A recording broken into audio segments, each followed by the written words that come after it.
Sometimes the hardest choice in combat isn't whether to fight or run, it's where the hell to crash when everything's on fire.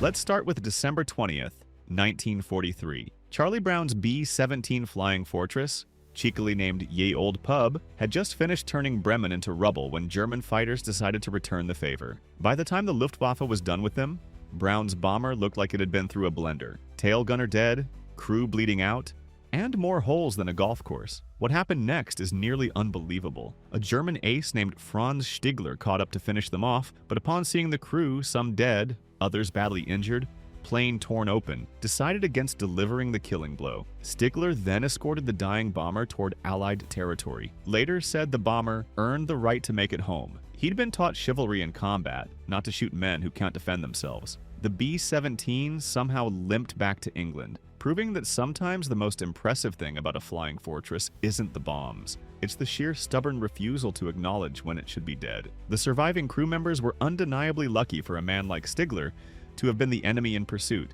but to land a nearly destroyed B-17 was no gimme. The aircraft's survival boosted Allied morale, and the story became legend. Meanwhile, German command never found out their ace had basically given the enemy a free pass.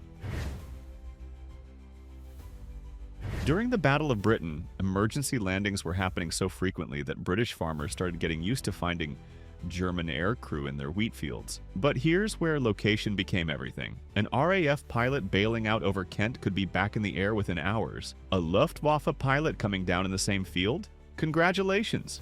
You just handed the Royal Air Force your aircraft, complete with all its classified modifications. Case in point, when a Heinkel He-111 belly landed on a British beach, it was like Christmas morning for RAF engineers. They crawled over that thing like kids with a new toy. Reverse engineering German technology faster than its own empire crumbled in the prior century. Every intact enemy aircraft that came down on British soil was essentially a free engineering degree in how the other side builds death machines. The Germans faced the opposite problem. Every Messerschmitt that crashed in Britain was one less fighter they desperately needed, plus a free intelligence briefing for the enemy. Geography wasn't just terrain.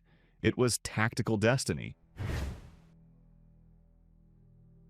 Fast forward to May 1983, when Israeli pilot Ziv Nedivi proved that Fe-15 Eagles are apparently built by people who think aerodynamics are more like guidelines than actual laws. During a training exercise over the Negev desert, Nedivi's F-15D collided mid-air with an A-4 Skyhawk. The A-4 disintegrated instantly. Pilot ejected safely, but the F-15 just kept flying despite having its entire right wing ripped off. Now, conventional wisdom says aircraft need wings to fly. Nedivi's F-15 apparently never got that memo. The massive engines and the aircraft's lifting body design meant it was essentially flying like a rocket with attitude problems. Nedivi managed to land the thing at 300 miles per hour, not knowing until he got out that he'd just accomplished something that should have been physically impossible. The F-15 was repaired with a new wing and returned to service. Because when you build something that can fly home missing major components, you don't just scrap it, you frame the maintenance report.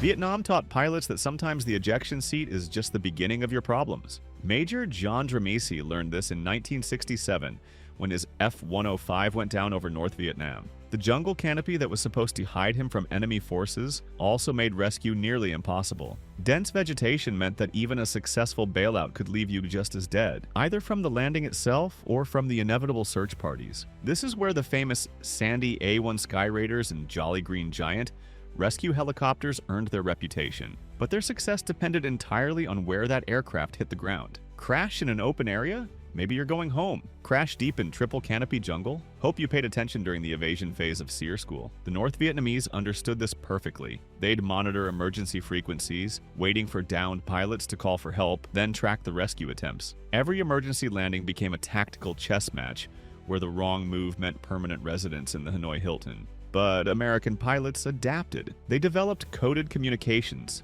diversionary tactics, and split-second decision trees for when to call for help versus when to go it alone. The jungle taught a harsh lesson. Sometimes the greatest enemy isn't the one shooting at you, it's making the wrong choice under pressure.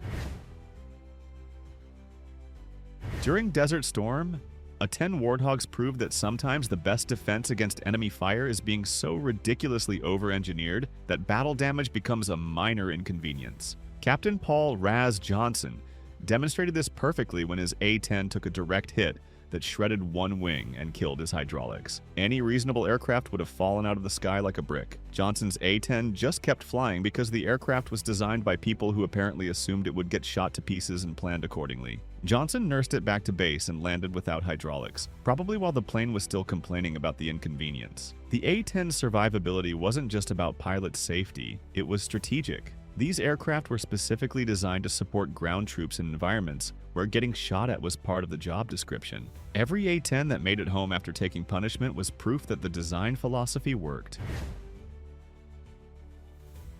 Somalia, 1993. 2 Black Hawks went down in Mogadishu, and suddenly the entire tactical situation shifted. This wasn't just about aircraft losses, it was about how forced landings can reshape an entire battle. Every rotor blade hitting the ground created a city block of chaos that American forces had to control. The downed aircraft became magnets for enemy fighters, turning what should have been routine insertions into 18-hour firefights. The crash sites weren't just rescue objectives, they were the points around which the entire Battle of Mogadishu rotated. Aircraft survival became mission survival, and mission survival became political survival. This demonstrated something crucial. In modern warfare, a forced landing doesn't just affect the crew, it can change the strategic calculus of an entire operation.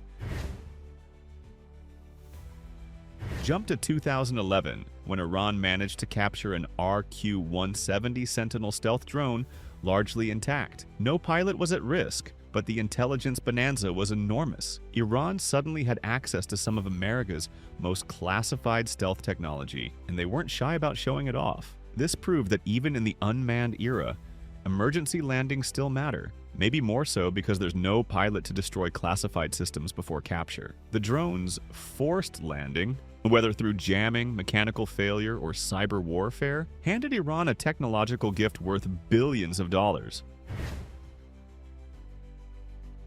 What happens after the landing is where things get interesting. SERA training, survive, evade, resist, escape, assumes that making it to the ground alive is just the opening act. During World War II, pilots carried escape kits with maps hidden inside playing cards and local currencies sewn into their flight suits. Vietnam-era pilots trained for jungle survival and radio procedures. Cold War aircrews knew that ejecting over Soviet territory meant you'd instantly become a spy in Moscow's eyes, whether you wanted to or not. The psychology is brutal. You've just survived what should have been a fatal experience, and now you have to become an invisible ghost in hostile territory. Every decision, which direction to move, when to use your radio, whether to trust that local farmer, could mean the difference between going home and disappearing forever. Modern pilots trained for scenarios their grandfathers couldn't have imagined. GPS-guided rescues, satellite communications, and the ever-present possibility that their crash site is being live-streamed on social media within minutes.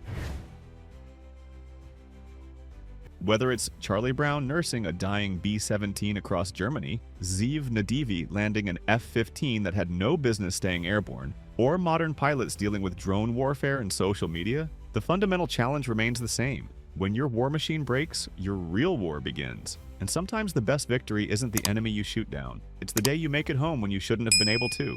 See you in the next one.